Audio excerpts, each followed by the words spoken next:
शासनाचा आणि बेडन-व्युर्टेंबर्ग या जर्मनी राज्याचा जो करार झालेला आहे तो अत्यंत आदर्शवत असा करार आहे आणि त्याच्यामुळे याच्या पुढच्या काळामध्ये हजारो मुलांना या माध्यमातून नोकऱ्या मिळणार आहेत। मध्यंतरीच्या काळामध्ये मी शिक्षण खात्याचा मंत्री असेपर्यंत या योजनेला गती दिलेली होती। आता या योजनेला थोडासा विलंब होतोय हे लक्षात घेऊन आदरणीय मुख्यमंत्री महोदय ही योजना स्किल डेव्हलपमेंट डिपार्टमेंटकडे देणार होते, परंतु आमची चर्चा झाल्यानंतर त्यांनी मला असं सूचना केलेली होती की तुम्ही स्वतः या योजनेचा कार्यभार सांभाळावा आणि त्याला गती द्यावी। त्याप्रमाणे मी संमतीपत्रक शासनाला दिलेलं आहे आणि त्याच्यावर ज्याला मुख्यमंत्री महोदयांची मान्यता मिळेल त्यावेळेला या योजनेला प्रत्यक्ष गती देता येईल। तुम्ही ज्यावेळेला सत्तेवर नसता त्यावेळेला प्रत्यक्ष त्या पदावर असल्याशिवाय तुम्ही ह्या गोष्टीला गती देऊ शकत नाही, ही वस्तुस्थिती आहे। त्याच्यामुळे याला काही 8-15 दिवसाचा कालावधी जाईल। तोपर्यंत सावंतवाडीला जो प्रकल्प चालू झालेला आहे हा एक पायलट प्रोजेक्ट होता, असाच प्रकल्प जळगावला सुरू झालेला आहे। काही लोकांनी मुलांच्या मनामध्ये गैरसमज निर्माण केलेले आहेत की शासनाने पैसे किंवा निधी हा ओंकार कलावडे यांना दिला। वास्तविक ओंकार कलावडे हे एक उद्योजक आहेत आणि ते जर्मनीमध्ये त्यांचे स्वतःच्या कंपन्या आहेत, भारतामध्ये आहेत। तर त्यांनी ज्यावेळेला आमच्यासोबत काम केलं कोऑर्डिनेटर म्हणून, तर ते काम त्यांनी सगळं स्वतःच्या खर्चाने केलेलं आहे। एकही रुपया हा शासनाकडून ओंकार कलावडेंना देण्यात आलेला नाही किंवा जर्मनीमधल्या कुठल्याही कंपन्यांनी त्यांना पैसे दिलेले नाही आहेत किंवा इथल्याही मुलांनी एकही रुपया मुलांकडून त्यांनी घेतलेला नाही। त्याच्यामुळे नाहक एखाद्या व्यक्तीची बदनामी होणं हे मला चुकीचं वाटतं। त्यांनी जी काय मदत केली ती एक त्यांची महाराष्ट्राच्या बाबत असलेल्या आत्मीयतेपोटी त्यांनी हे सगळं केलेलं आहे आणि अजूनही त्यांची मदत करायची तयारी आहे। मुळात ज्या मुलांना आम्ही ट्रेनिंग दिलेलं आहे हे ट्रेनिंग आम्ही शासनाच्या वतीने दिलं। त्याच्यामध्ये A1ची परीक्षा ही मुलं पास झाली, परंतु दुर्दैवाने A2ची जी परीक्षा झाली याच्यामध्ये बहुतांश मुलं ही नापास झाल्यामुळे त्यांना पुन्हा त्या परीक्षेला बसायला लागेल आणि नंतर त्यांना B1 पर्यंत पुढचं त्यांचं प्रशिक्षण घ्यायला लागेल। शेवटी या परीक्षा पास झाल्याशिवाय व्हिसा मिळू शकत नाही। त्याच्यामुळे त्यांना जी ऑफर लेटर आहेत ही 100% जेन्युइन ऑफर लेटर आहेत। मी या संदर्भात चौकशी केली ओंकार कलावडे यांच्याकडे। आणि दुसरं असं आहे की एखाद्या कंपनी ज्याला जर्मनीमध्ये ऑफर लेटर देते त्याला तिथलं सरकार त्याची खात्री करत होते की खरोखर हे लेटर दिलं आहे की नाही आणि त्याच्यानंतर त्याच्यावरची प्रक्रिया होते। खरं तर ही सगळी प्रक्रिया करण्यासाठी आम्ही आमच्या विभागाची कंपनी स्थापन केलेली होती। मला आता सध्या माहिती नाही की कुठल्या स्टेजला आहे। ते स्थापन झाली असती तर हे मुलांची जाण्याची प्रक्रिया अधिक वेगाने झाली असती। त्याच्यामुळे सध्या जोपर्यंत कोऑर्डिनेटर म्हणून माझ्याकडे जबाबदारी येत नाही तोपर्यंत याच्यावर मी अधिकचं काही करू शकत नाही, परंतु जबाबदारी आली की माझं पहिलं प्राधान्य हे मुलांच्या संदर्भातच असेल आणि मुलांनी सुद्धा एक गोष्ट लक्षात घेतली पाहिजे की त्यांना माझी जर वेळ पाहिजे असेल तर त्यांनी ती वेळ मागितली पाहिजे। आता मी सध्या आज तर गडबडीत आहे, याच्यानंतर एक नवरात्रीचा काळ संपला की मुलांना सुद्धा मी वेळ देईन, त्यांची बाजू समजावून घेईन आणि तोपर्यंत जे त्यांना आश्वासित केलेलं होतं स्टायपेंडबद्दल त्याच्याबद्दलच मी चौकशी केली। तर त्यांना जी मुलं प्रशिक्षण घेतील त्यांचं स्टायपेंडसुद्धा स्वतः कंपनीच्या मार्फत देण्याची तयारी त्यांनी दर्शवलेली आहे। त्याच्यामुळे आपण ज्यावेळेला एखादा प्रयोग करतो त्याच्यामधली जी मुलं पूर्वी गेलेली होती याच्या 4 मुलांना त्यांचे व्हिसा मंजूर झालेले आहेत। त्याच्यामुळे त्या मुलांना ज्याप्रमाणे तिथल्या कंपन्यांनी ॲश्युरन्स केलं त्याप्रमाणे पगारावर ही मुलं आता जाऊ शकतात। ज्यावेळेला त्यांचा व्हिसा इथं तो पुन्हा ऑथेंटिकेट करायला लागतो, तो झाल्यानंतर ती मुलं रितसर जातील। परंतु 4 मुलं गेली म्हणजे सगळं संपलं असं नाही। तर जोपर्यंत जी मुलं पास होतील B1 पर्यंतची ती सगळी मुलं कशा रीतीने जातील याच्यासाठी जो काय पाठपुरावा करायला लागेल हा पाठपुरावा केला जाईल. ऑफर लेटरची मला एक्झॅक्ट संख्या माहिती नाही, परंतु ऑफर लेटर जेन्युइन आहे. कारण त्यातली 4 मुलांना ऑलरेडी परमिशन आली आहे, ते जाणार आहेत. इतरांची व्हिजा रिजेक्ट झाले कारण त्यांची परीक्षा ते पास झालेले नाही आहे. त्यामुळे परीक्षेमध्ये फेल होणं हा काय गुन्हा नाही. परीक्षा पुन्हा देता येईल. परीक्षेमध्ये पास झाले की त्यांचीसुद्धा व्हिजा त्यांना मिळतील. शेवटी व्हिजा ही जर्मनीतले फेडरल एजन्सी देत असते किंवा जर्मन कॉन्सुलेट देत असतं. तो व्हिजा काही ते राज्य देत नसतं. त्यामुळे त्या राज्यातल्या लोकांनी सांगितल्याप्रमाणे मागणी केलेली आहे आणि मागणी केल्याप्रमाणे त्यांनी ऑफर लेटरसुद्धा दिलेली आहेत.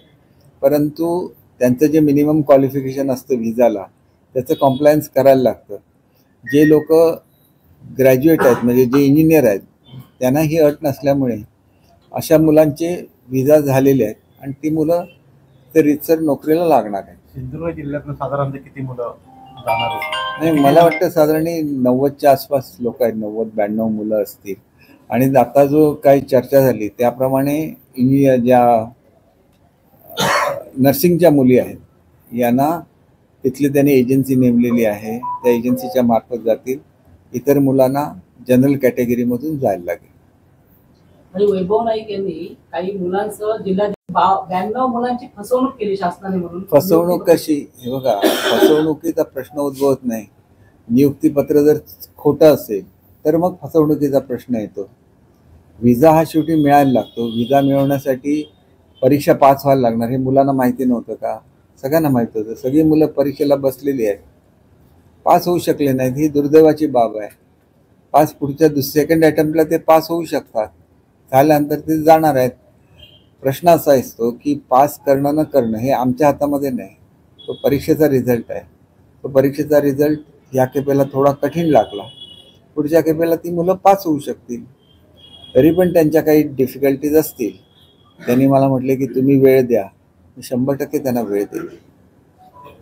पण ही मुलं 90 मुलं गेले 6-7 महिने प्रत्येक राजकीय नेत्यांकडे फिरून आपली कैफियत मांडतायत. नेमकी तुम्ही आता म्हटलं की ती परीक्षा असते माहिती नाही कसं त्या मुलांना 8 महिने परीक्षा घेऊन आणि 8 महिने सरकार तरुणांबरोबर हे करत आहे काही म्हणजे त्यांना नाही. बघा, याच्यामध्ये प्रगतीने मी तुम्हाला माझ्या प्रेसची सुरुवातच मी अशी केली की हा प्रकल्प रेंगाळणं हे महाराष्ट्राच्या दृष्टीने योग्य नाही. त्याच्यामुळे याचं समन्वयक पद मी स्वीकारावं असं मला सूचना मुख्यमंत्र्यांच्याकडून देण्यात आली आणि मी वास्तविक कॅबिनेट मंत्री राहिलेला आहे. त्याच्यामुळे एवढ्या छोट्या पदावर काम करणं हे माझ्या दृष्टीने योग्य नाही. परंतु महाराष्ट्रातल्या युवकांच्या भवितव्याचा विचार करून आणि सिंधुदुर्गमधल्या युवकांच्या भवितव्याचा विचार करून मी माझं संमतीपत्रक देऊन आता जवळजवळ 1.5 महिना झालेला आहे. नेमणूक झाली की लगेच त्याला मला गती देता येईल. आज मी ऑफिशियली कुठल्याही पदावर नाही आहे. त्याच्यामुळे तुम्ही त्याच्यामध्ये इंटरफिअर करू शकत नाही. एकदा तुम्ही आला तरी योजनाच मी तयार केली. योजनेसाठी आवश्यक असलेला जो करार आहे तो करारसुद्धा मीच शासनाच्या वतीने केलेला आहे. आणि त्याच्यामुळे केलेलं काम आणि एवढं मोठं काम आहे ते की त्या कामामध्ये कुठल्याही तऱ्हेने राजकारण येता कामा नये. आणि परीक्षा दिली पाहिजे, परीक्षा पास झालं पाहिजे प्रत्येक मुलाला माहिती आहे. माहिती नाही असं नाही, परंतु ज्यांना माहिती नसेल त्यांना मी स्वतः भेटेल आणि मग त्यांच्या लक्षात येईल. आणि असं त्यांना जे काही चुकीची माहिती कुठल्या तरी जळगावच्या मुलाने दिली की शासनाने निधी दिलेला आहे, तर शासनाने कुठलाही निधी दिलेला नाही. आधी मी स्पष्ट शब्दात सांगतो, कोणालाही दिलेला नाही आहे. फक्त गोथे इन्स्टिट्यूटला शिकवण्याचा खर्च आणि परीक्षेचा खर्च एवढा शासनाच्या वतीने करण्यात आलेला आहे. ती परीक्षा त्या मुलांनी स्वतः दिलेली आहे. तेव्हा करण्यात आले ते काही पैसे पण शासनाने त्या संस्थेला दिले नाही असे पण काही तक्रारी त्या जळगावच्या मुलांनी. एक गोष्ट लक्षात घ्या, मी जळगावच्या मुलांची भेटलेलो नाही. सावंतवाडीमध्ये जी व्यवस्था करण्यात आली ही व्यवस्था 2 ठिकाणी करण्यात आली होती. एक भोसले कॉलेजमध्ये होती आणि एक गवाणकर कॉलेजमध्ये. आणि दोन्हीकडे मुलांना व्यवस्थित ट्रीटमेंट मिळालेली आहे, व्यवस्थित शिकवण्यात आलेलं आहे. आता परीक्षेमध्ये पास होणं न होणं हा एक नशिबाचा भाग असतो. पुढच्या अटेम्प्टला ते पास होऊ शकतात आणि त्याच्यामुळे त्यांची काळजी तर आम्हाला सगळ्यांना आहेच. त्याच्यामुळे त्या मुलांना निश्चितपणे मी इथे 8-10 दिवसामध्ये भेट देईन आणि मग त्यांचे इतर काय अडचणी असल्या तर त्या स्वतः दूर केल्या जातात. मला समन्वय पद मिळाल्यानंतर हा प्रश्न निकाली निघेल. महाराष्ट्राचा प्रश्न मुख्य करून त्याला गती देता येईल. निकालात निघेल असं बिलकुल नाही, गती देता येईल. कारण ह्या योजनाच मी तयार केली आणि त्याच्यामुळे याचं समन्वयक पद मी महाराष्ट्राचं स्वीकारावं अशी सूचना मला मुख्यमंत्री महोदयांच्याकडे झालेल्या चर्चेमधून देण्यात आलं. त्याप्रमाणे मी माझं संमतीपत्रक दिलेलं आहे. मी संमती दिली नसती तर आपण त्याच्यापासून काहीतरी लांब पळतो असा अर्थ झाला असता. असं बिलकुल नाही. माझी इच्छा आहे की हे पूर्ण झालंच पाहिजे, कारण याच्यामधून हजारो लाखो मुलांना पुढच्या काळामध्ये चांगलं भवितव्य निर्माण होणार आहे. आणि ही पत्र का देऊ शकलो आपण, कारण ही मोजकी मुलं आहेत आणि ते ह्यांच्या कॉन्टॅक्टमध्ये होती. कारण सुरुवातीपासून ते कोऑर्डिनेटर म्हणून येत होते, त्यांच्या कॉन्टॅक्टमध्ये होते. त्याच्यामुळे ज्या जर्मन कंपन्यांनी मागणी केली त्यांच्याकडून त्यांना पत्र घेऊन दिली. परंतु व्हिसा मिळताना परीक्षा पास व्हायला लागते. त्या परीक्षेमध्ये दुर्दैवाने अपयश आलं तर कोणी खचून जाण्याचं कारण नाही. पुढच्या वेळेला ते परीक्षेला बसू शकतात आणि पास होऊ शकतात. महाराष्ट्रामध्ये किमान पहिल्या टप्प्यामध्ये 10,000 मुलांना ट्रेनिंग द्यायचं होतं आणि एकंदर एका वर्षामध्ये 1 लाख मुलांचं आमचं टार्गेट होतं. एकंदर मागणी साधारण 3 ते 4 लाख मुलांची आहे आणि त्याच्यामुळे इथली मुलं नाराज आहे असं बिलकुल नाही. ज्यांची जायची इच्छा आहे ती सगळीच मुलं ह्याची प्रतीक्षा करत आहेत. जर मला जर कोऑर्डिनेटर म्हणून नेमणूकच नाही झाली तर मी काही करू शकणार नाही, पण नेमणूक झाली तर 100% या स्कीमला गती देण्याचं काम हे मी माझी सगळी कामं बाजूला ठेवून करेन. भाई आता ही 92 मुलं आहेत विरोधी पक्षाकडे जाऊन याचं आता राजकारण होत आहे. मग आता हे राजकारण थांबवण्यासाठी तुम्ही काय त्यांना आव्हान करा? नाही बघा, शेवटी ज्याला भवितव्य आहे त्यांनी थोडासा श्रद्धा आणि सबुरी हा मंत्र आपल्याला आपल्या ह्या भूमीने दिला. तर सबुरी थोडंसं ठेवलं पाहिजे, पेशन्स ठेवलं तर दुसरी परीक्षा. कारण आता मी ज्यावेळेला प्रत्यक्षात काम करायला सुरुवात करेन त्यावेळेला ह्या सगळ्या गोष्टींचं ॲनालिसिस करून त्यांना कसं लवकरात लवकर न्याय देता येईल याच्यासाठी मी प्रयत्न करेन. पण परीक्षा पास व्हायला लागेलच, कारण परीक्षा पास होण्याला दुसरा पर्याय नसतो.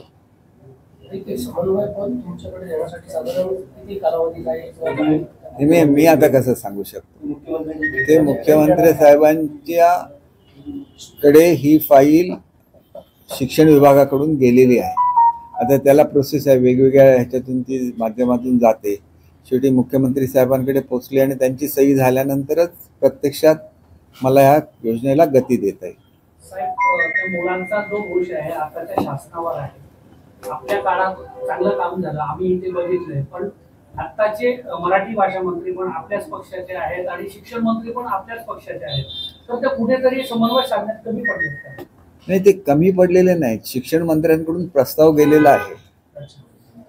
फक्त हा प्रस्ताव शासनाचे एक प्रस्ताव पारित करण्याची एक पद्धत असते, त्यानुसार तो प्रोसेसमध्ये आहे. ही प्रोसेस पूर्ण झाली की मग मला नेमकं त्यांना मार्गदर्शन करता येईल. कारण आपण त्या पदावर असलो तर आपण मार्गदर्शन करू शकतो, नाहीतर आपण करू शकत नाही. आणि त्याच्यामुळे असं आहे का की मी पद स्वीकारायला नकार दिला वगैरे असं बिलकुल नाही. मी माझी संमती दिलेली आहे. हे आलं की मग मी अधिकाऱ्यांशी कोऑर्डिनेट करू शकतो आणि कुठे जिथं कमतरता राहिलेली आहे ही कमतरता दूर करून, केवळ माझा विषय हा सिंधुदुर्गपुरता मर्यादित नाही, संपूर्ण महाराष्ट्रातल्या मुलांना न्याय मिळाला पाहिजे, त्यांना पुढची संधी मिळाली पाहिजे आणि ही संधी या निमित्ताने ह्या करारामुळे मिळू शकेल याची मला खात्री आहे. तुम्ही आक्रमक होत नाहीत म्हणून डॅमेज कंट्रोल वापरला जातो की काय? तुमच्या 2 योजना, एक सिंधुरत्न आणि जे आता जर्मन, कोणाही चौकशीच्या फेऱ्यात किंवा धारीतील सूत्राचार्य चालन करताय. चौकशीच्या फेऱ्यात वगैरे असं काही नाही आहे. सिंधुरत्न योजनेमध्ये हे बघा, सिंधुरत्न योजनेला सुद्धा मुदतवाढ देण्यात येईल असं मला मुख्यमंत्री महोदयांनी सांगितलेलं आहे. आणि त्याच्यामुळे ते ज्यावेळेला त्याला मुदतवाढ देतील त्यावेळेला आपोआपच त्याचं काम सुद्धा व्यवस्थित चालू होईल. आपण उगाच प्रत्येक गोष्टीला नाराजी तर सध्या व्यक्त करणार कशाला आक्रमक करायला पाहिजे? नाही, उद्धव ठाकरे अजित पवार अर्थमंत्री होते आणि आजही देवेंद्र फडणवीस यांच्या काळात पण अर्थमंत्री अजित पवार आहेत. मुद्दामून अशा योजनेला तुमच्या कुठेतरी ब्रेक लावला जातो का? नाही, मी असं स्वतः म्हणणार नाही. आपण असं कशाला उगाच विनाकारण कोणावर आरोप करायचा, असं आरोप करणं योग्य नाही. भाई नाही, वारंवार पण हा तुमच्या- बघा ना, सिंधुरत्न योजना, तांदा बांधा योजना असताना अजित पवारांनी अशीच लावली, सगळे पैसे परत घेतले, अर्धे खर्च झाले, अर्धे खर्च झाले नाही. आता पुन्हा परत तेच झालं. 8 महिने ते चौकशा किंवा काही ते सर्वेक्षण किंवा आणि काय करतायत. हे बघा, म्हणजे कोकणात अन्याय आहे चौकशा ना. नसतात, त्याला परफॉर्मन्स ऑडिट म्हणतात. आणि परफॉर्मन्स ऑडिट आधीच्या चांगलं झालेलं आहे आणि ती प्रक्रिया चालू राहते. ते प्रत्येक योजनेला करायला लागतं. ते कशा रीतीने लोकांना लाभ मिळाला, तो लाभ मिळालेला तुम्हाला सुद्धा माहिती आहे. तो फक्त त्यानं त्याचं रेकॉर्डिंग करायला लागतं. तर ते त्यांचं काम व्यवस्थित चालू आहे यशदाच्या मार्फत. तर त्याच्यामध्ये आम्ही काही इंटरफिअर करत नसतो. ते स्वतःहून ते सगळं त्याला परफॉर्मन्स ऑडिट म्हणतात. ते परफॉर्मन्स ऑडिट हे मीच स्वतः घालून घेतलेलं आहे त्या योजनेचं तयार करत असताना.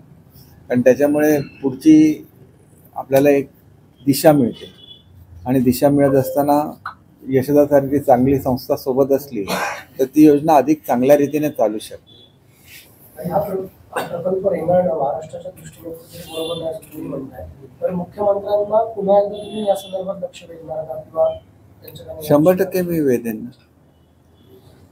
लवकरात लवकर जर योजनेचं काम सुरू झालं तर ते सर्वांच्याच हिताचं आहे.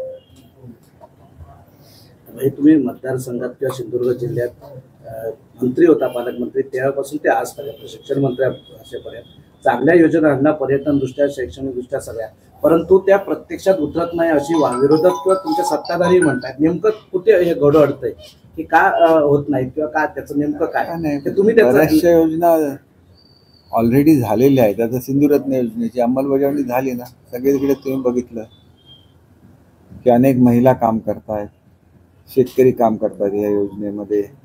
जे पशुपालन करतात ते पशुपालन करणारे लोक त्याच्यामध्ये सहभागी झालेले आहेत. शाळांच्या ज्या योजना हे केल्या त्या शाळांची टेंडर्स निघालेली आहेत.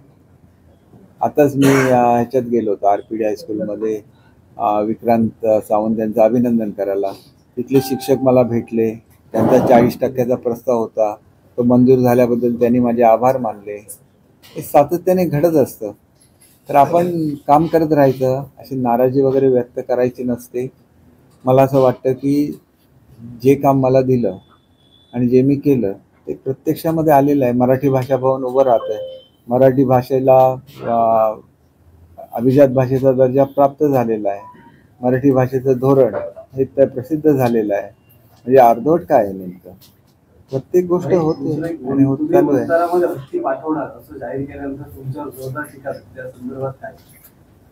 ह्याच्यामध्ये टीका होण्यासारखं काय आहे? सुप्रीम कोर्टाने सुद्धा मान्य केलं की वनतारामध्ये योग्य ती काळजी, सुप्रीम कोर्टाने एक कमिटी दिलेली होती आणि त्या कमिटीने सगळं सर्वेक्षण केलं.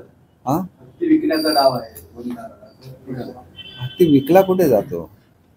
हे बघा, आता जे प्राणी आहेत ते विकले थोडे गेलेले आहेत. ते त्यांचं प्राण्यांना योग्य तऱ्हेने जी पकडण्याची प्रक्रिया असते त्याच्यासाठी जी योग्य साधनं लागतात ही सगळी त्यांच्याकडे आहेत. हे त्या चौकशीमध्ये सिद्ध झालेलं आहे आणि त्याच्यामुळे याच्या पुढच्या काळात अशा कुठल्याही तऱ्हेचे अर्ज स्वीकारले जाणार नाही, हे सुद्धा कोर्टाने क्लिअर केलेलं आहे. त्यामुळे एवढा मोठा निर्णय झाल्यानंतर वनताराबद्दल काही बोलणं हे चुकीचं आहे. शेतकरी जे हत्तींमुळे बाधित होतात त्यांचं दुःख हे इतरांना समजू शकत नाही ना. मी त्यांचा प्रतिनिधी आहे, मला त्यांचं दुःख समजतं.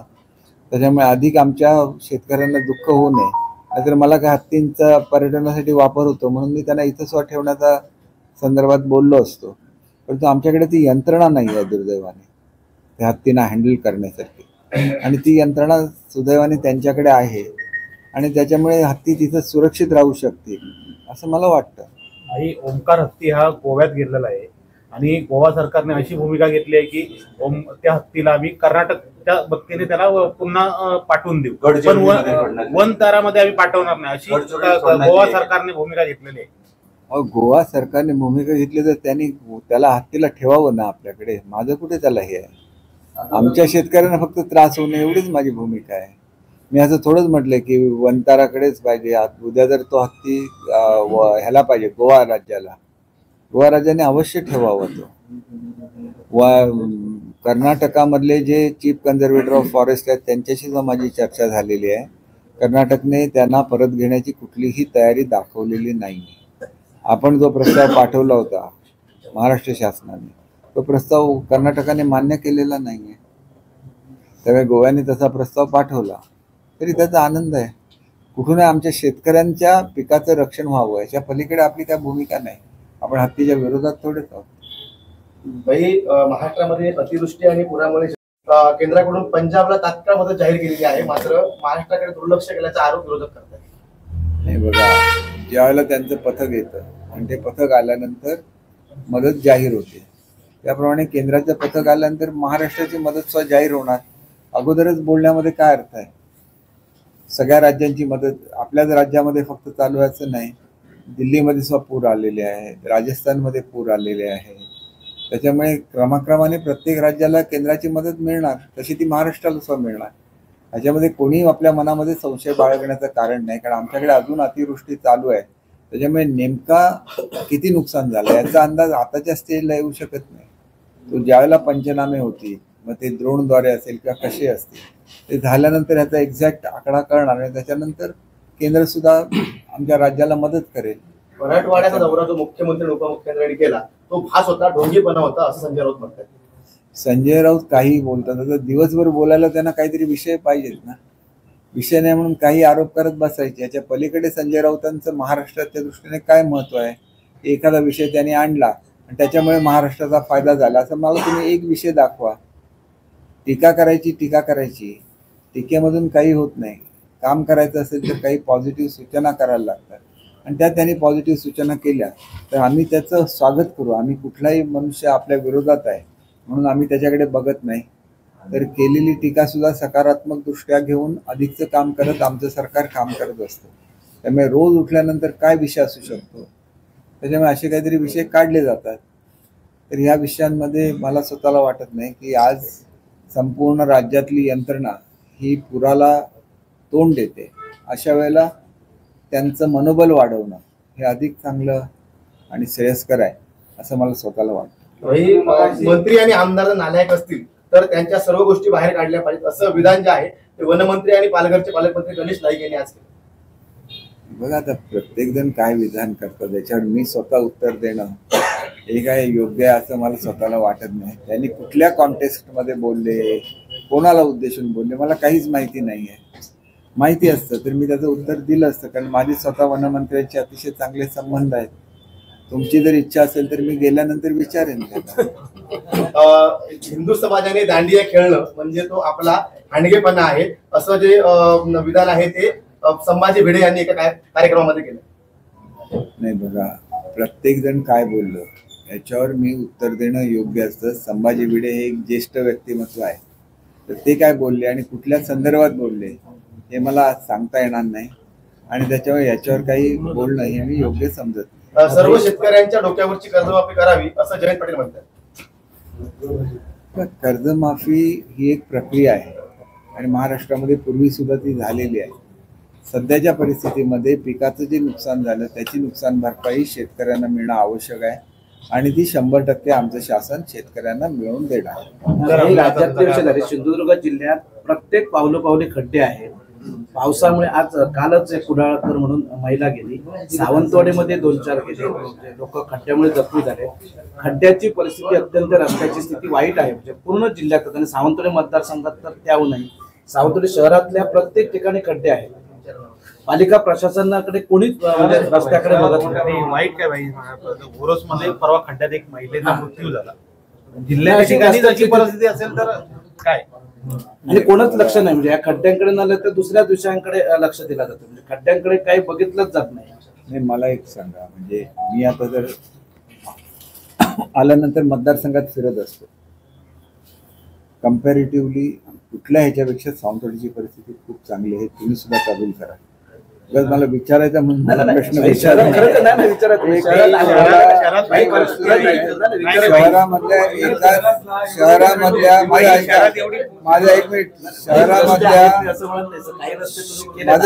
शहरामधल्या सगळ्या रस्त्यांची कामं केलेली होती. कामं जर कॉन्ट्रॅक्टरने खराब केली तर त्याला तो जबाबदार असतो, त्याच्याकडून पुन्हा ते काम करून घेतलं जाणार. परंतु ते काम करण्यासाठी पाऊस थोडा तरी थांबला पाहिजे ना. पाऊस थांबलाच नाही. नगरपालिका आणि वाईट काय, नगरपालिकेने खड्डे भरले नाहीत, एका खाजगी संस्थेने भरले खड्डे. खड्डे खाजगी संस्था भरते खड्डे रात्रीचे. म्हणून तुम्हाला विचारलं प्रश्न, शहरातले रस्ते आहेत खड्डे, नगरपालिकेने पण नाही खड्डे भरले. संस्था आहे, त्याने आम्ही भरतोय म्हणतोय, म्हणून तुम्हाला थोडक्यात भाई नगरपालिकेचं लक्ष नाही, पाण्यात किडे सुद्धा आहेत. जैसे एकाने जैन बरेकर म्हणून तक्रार केली, अनेक ठिकाणी पाईपलाईन फुटलेले आहेत, कोण बघत नाही. हे बघा मुख्याधिकारी, मी तुम्हाला एक गोष्ट सांग की पाण्यासाठी सगळ्यात जास्त अमाऊंट ही सावंतवाडी शहराला मंजूर आहे. कामं त्या वेळेला तिथले कंत्राटदार करत असतात. एखाद्या ठिकाणी काम चालू असताना त्याच ठिकाणी जर खराब पाणी असेल तर किडा येऊ सुद्धा शकतो. याच्याबद्दल माझं कुठलंही दुमत नाही. तर त्याची चौकशी केली पाहिजे. त्यांनी जर आलं तर त्या भागामध्ये कुठे लीक आहे का, तिथं कुठे पाईप फुटलेला आहे का, सगळ्याची चौकशी केली पाहिजे आणि त्याच्यावर इलाज केला पाहिजे. जनरलाइज प्रत्येक गोष्ट करण्यामध्ये काही अर्थ नसतो. त्याच्यामुळे एकाच कॉन्ट्रॅक्टरकडून केलेल्या कामाच्या संदर्भात ती कामं लगेच खराब झाली, त्याच्यामुळे त्याला नोटिसा दिलेल्या आहेत, मी जी चौकशी केली त्याप्रमाणे. आणि पावसाळा संपल्याबरोबर त्या रस्त्याची त्याच्यावर जे काय रिसर्फेसिंग वगैरे असतं ते करून घेतलं जाईल असं मला सांगण्यात आलं. तर हे खरं आहे असं मी गृहीत धरतो. तरी पण तुम्हाला जर वाटत असेल की एखाद्या ठिकाणी तुम्ही म्हटलं जर का मोठा खड्डा वगैरे असेल, तुम्ही सांगा ताबडतोब. मागच्या वेळेला गणपतीचा सीझन येण्यापूर्वी सगळे खड्डे नगरपालिकेच्या वतीने भरण्यात आलेले होते.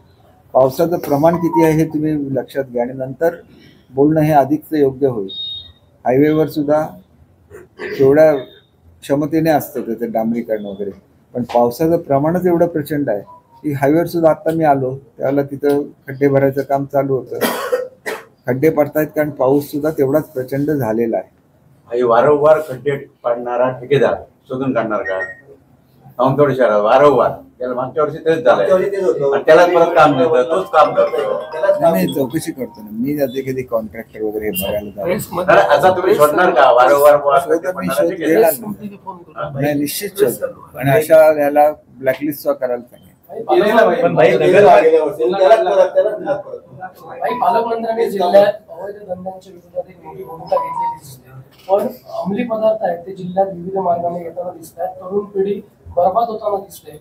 त्या संदर्भात तुम्ही राज्याच्या गृहमंत्र्यांकडे किंवा नाही, ही मागणी मी पूर्वीच केलेली आहे. अंमली पदार्थ हे सगळ्यात वाईट असतात, त्याच्यामुळे एक पिढी बर्बाद होते.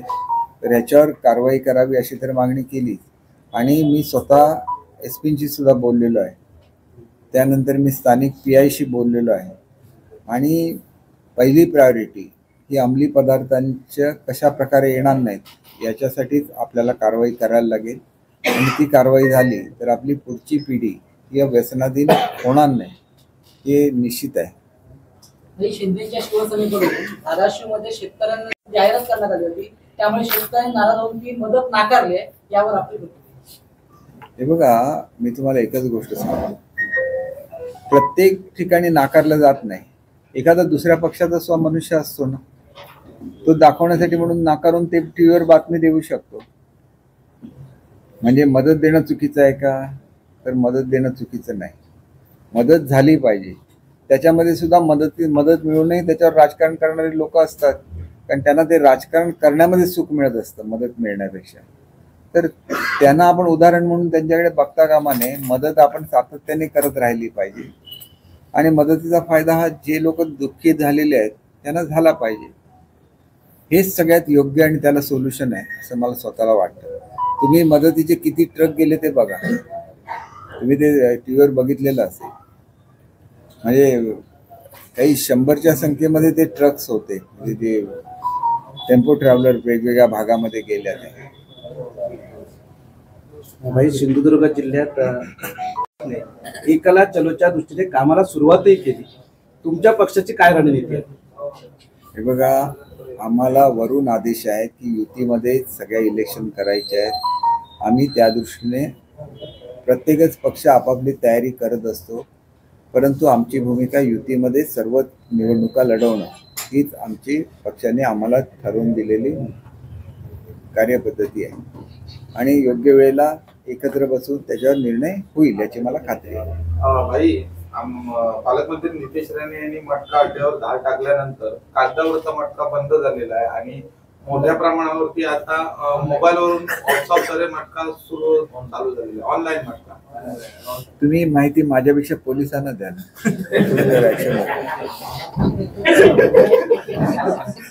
काही दुसरं एक मला प्रश्न आहे की गृहराज्यमंत्री आल्यानंतर महिला पदाधिकारी एक मागणी केली की महिला सामावून घ्या. त्यांनी मी अशी कधी केली आहे का? मी अशी कधी केली आहे तुम्ही का? आताच्या मी अशी माझी कधीही मागणी नसते. काही खंत तुम्ही व्यक्त केली? कुठलं नाही, मी आता व्यक्त नाही केली. मी एवढंच सांगितलं की याला गती देण्यासाठी आवश्यक ते पद माझ्याकडे नाही आहे. जे मला सांगितलं होतं तुम्ही संमती द्या, मी संमती दिली. आलं की ते काय पद मोठं नाही आहे, परंतु त्याच्या माध्यमातून आपल्याला महाराष्ट्रातल्या युवकांसाठी काहीतरी करता येईल.